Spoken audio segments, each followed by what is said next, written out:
বউ দুইটা শব্দ, যার আগেও কোনো লাহ লক্ষ্মী নাই, চাইরও সাইডে কোনো লাহ লক্ষ্মী নাই, বান্ধব নাই। বর ও শুভ, এর সাথে সংখ্যা এক করলে আর বউ হবে না। বউ বুঝে নেবেন, তার সামনে তারও পাশে কোনো সংখ্যা নেই, দুইটা অক্ষর।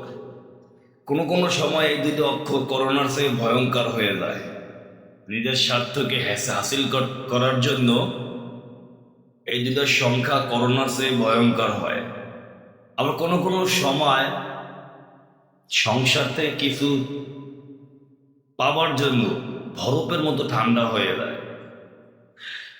এই বউ নামক মানুষটা যখন ঘরে লাল বেনারসি শাড়ি মেহেদি দিয়ে সংসারে ঢুকে, তখন মনে হয় এই নারীটাই সংসারটাকে জাগিয়ে ভরপুর করে রাখবে। দুঃখের বিষয় কি তাই? হ্যাঁ, একসময় ছিল এগুলি।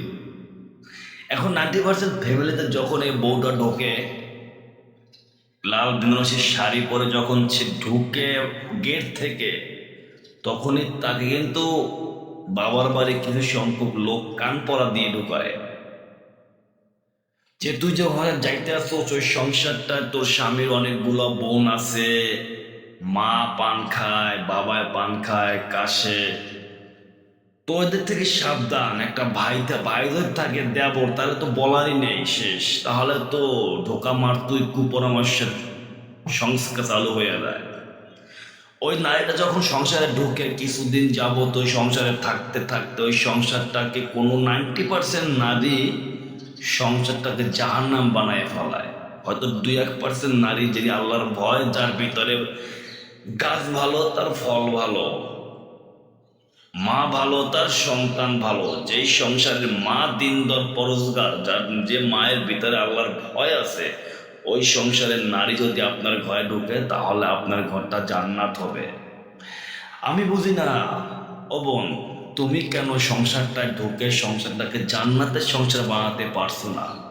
তোমার কানে তোমার পাশের বাড়ির ভাবি কুপরামর্শ, তোমার বাবার বাড়ির মানুষ কুপরামর্শ, তুমি কেন এগুলি শোনো? তুমি একটা কথা মনে রাখবা, তুমি আজকাল এই সংসারে লাল বেনারসি পরে বের হয়েছো, ওই সংসারে তোমার শাশুড়িও একদিন লাল বেনারসি পরে বের হয়েছিল।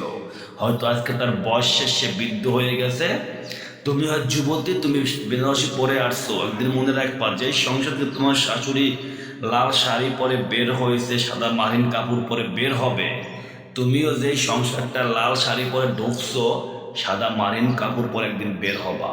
তাহলে কেন তোমার এত বাহানা? তুমি সবাইকে মানিয়ে চলো, আল্লাহ তোমাকে মানাবে। তুমি যদি তোমার সংসারটাকে জান্নাতি বানাতে পারো, তুমি যেমনি করে সংসারটা লালন পালন করবা, ভবিষ্যতে তোমার সন্তানের স্ত্রীরা তোমাকে সেমনি শ্রদ্ধা করবে। তাই আমাদের প্রতিটা নিজের ভবিষ্যৎকে ভাবা উচিত, বর্তমানকে নয়। আমি এখন যে কাজগুলি করব, ভবিষ্যতে সেগুলি আমার নসিবে হবে, এটা মিথ্যা না।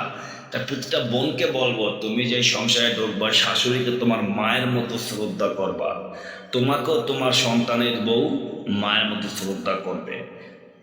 মা কিন্তু প্রতিটা সন্তানের কাছেই কলিজার টুকরা।